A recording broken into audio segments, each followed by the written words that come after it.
Hey, what's up, everybody, and welcome back to the weekly challenge. This is volume 20 in our series with these robots, and we are on day 2 of this challenge. We're playing imps against the robots, and that means we are going to be pretty normal with our bids, a little aggressive as far as going to games, and we won't have to be as competitive at the lower levels in these spots against these robots. So here, normal one heart opening bid, and we'll see where we are on the way back. Okay, 2 spades on our left.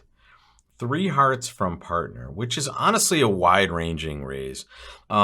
Notice partner can't Q bid without forcing the game. 3 spades would be their strongest bid, but they need to have 13 or more points because they're committing us to the 4 level.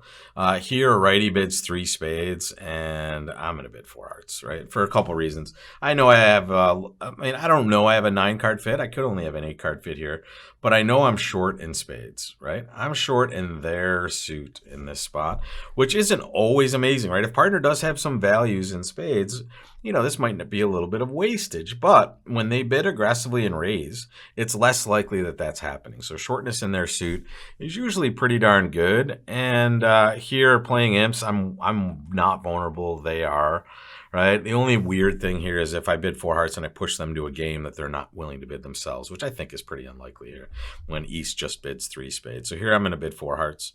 We'll hope it just goes all past. Good. We didn't get doubled. And that means, okay, pretty good stuff here. Take a look.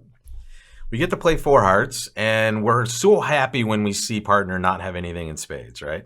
Even though the jack, yeah, that's a card they do have that would be better placed elsewhere. It's not really killing us. And look at this lead.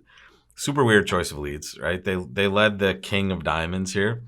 So at this point, I expect this to be shortness or the king and the queen. We'll figure it out in a second. But the beauty of this is when we count our losers, we should know we only have 1 diamond loser now, if we play this correctly. We only have 1 spade loser. And we may have a heart loser depending on how this breaks. We may not. And we also may have a club loser as well, right? So here we are going to play this pretty quickly here. We're going to win this ace of diamonds. We're going to play the ace of hearts. Let's hope we see the queen either now or on the second play. Notice there's no finesse here. We don't have the 10 of hearts, so we have to hope we're just getting a nice break. Boom. All right, there's one potential loser that just went bye-bye. Nice. All right, we'll take that. And now we're going to test out diamonds, right? We've already kind of messed around here. We saw the king to our left. We're just going to play low here. And either we're going to see our left-hand opponent. Well, I guess if our left-hand opponent has king, queen, 4th of diamonds, we kind of, maybe we do have a little bit of a guess here. So I don't know. Let's take a second here. If lefty has like king, queen, 9, 4th, and we play a low diamond and they duck, right? I didn't even look at the first strike. I didn't see if we saw the 9. I don't think we did. But if, let's say, lefty does have that holding, we need to play low and then put the 6 in, right, to finesse for this 9. So this is a weird spot. Maybe I do just play a spade here and see what the robot chooses to do, and then maybe we'll play a club and we'll just maybe they'll just play diamonds themselves here. So let's just play a low spade. It's not going to kill us. We're not going to really be able to pitch this loser away. All right, now we see this. And now we can play, I don't know, interesting. We'll play a club to the queen. All right, we see that. Now we'll play ace of clubs, and we're counting a little bit here.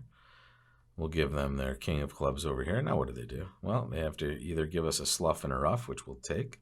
We will rough that, and now we'll pitch a diamond, and now we have a guaranteed we don't have to worry about guessing diamonds is what I mean. Right now we just grab that. We'll give them their king, or their queen, excuse me, and then we just have the rest, right? So here, we would have solved this immediately if we had played diamonds at the point we wanted to. But at this point, it kind of solved for us, right? We got to a point where we don't have to guess diamonds. We just have them guess them for us. Let's take a look at what we could have figured out, though. Lefty led the king of diamonds, and they had originally bid 2 spades. So here, if we're going to play someone to be short in diamonds, it certainly was less likely to be West, especially after they followed to 2 rounds of hearts. And they had 3 clubs, right? So at that point, we just know everything is going on in that diamond suit that we thought, right? Lefty doesn't have the king, queen, 9, 4th. Righty has to have that length because we see 2 hearts and 3 clubs come out of their hand, right? And they've already bid 2 spades. Interesting, they did have a 7-card spade suit, but they kind of downgraded because it's an ugly preempt, right? Stiff king, king third, queen small in the opponent's suit, right? It's kind of an ugly preempt, but you can understand why they bid 2. All right, but on this hand, we would have been fine, right? Just leading low towards that dummy would have solved it for us, right? Now, when we see left-hand opponents show out, we play the 10, and if they win the queen, when we get to that dummy later with the club, we'll just take a diamond finesse. At this point, though, we took a club finesse. If it lost, we would then lead a low diamond towards that dummy at that point. But here, when it wins, now we just play club and exit out of that hand, and they just have to give us a slough and a rough to get us the rest there. So safety first. 4 hearts making 4. We will take that. 3 games in a row. That's always pretty decent when we're talking about an imp format versus the robot. Take a look at this one. Make your bid. 2 hearts by partner to you. Yeah, I mean, 3 no Trump looks like a pretty good spot, folks, right? If you had 2 hearts, you would like to play 4 hearts, right? Because now you'll know you have a heart fit and you belong there. Here, you could have sources of tricks everywhere, except probably spades. I would guess partner doesn't have too many spades, but you have a source of tricks in diamonds. You have a source of tricks in clubs, potentially. And if partner's hearts are good, which they rate to be when they open second seat vulnerable, we're in a really good spot to just be bidding 3 no. And, of course, partner just bids 4 hearts like a maniac. What's 4 no Trump? No, I wish I could just say, hey, partner, can I just please go back to no Trump? But partner's just going to bid 4 hearts. We hope they have solid hearts, and they do. Okay. We'll accept. We accept, partner. Nice job. All right, here, let's see if they give us a chance. No, I was going to say they might give us a chance to pitch some of those diamonds on the clubs, but they are too smart for that. And now we are to the same point we saw in an earlier hand.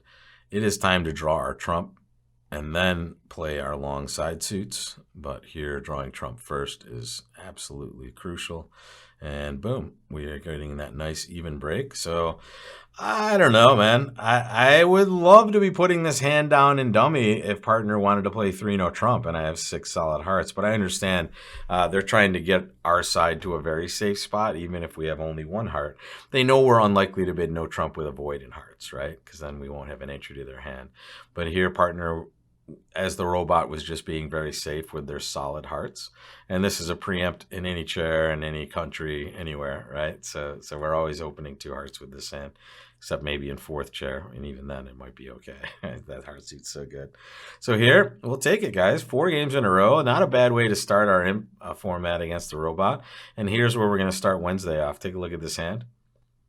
And speaking of the hands that we saw already, we didn't see any interference on this first one, but we certainly saw interference on board number 3. And that just happens to be the the class tomorrow, which is Wednesday, the 23rd.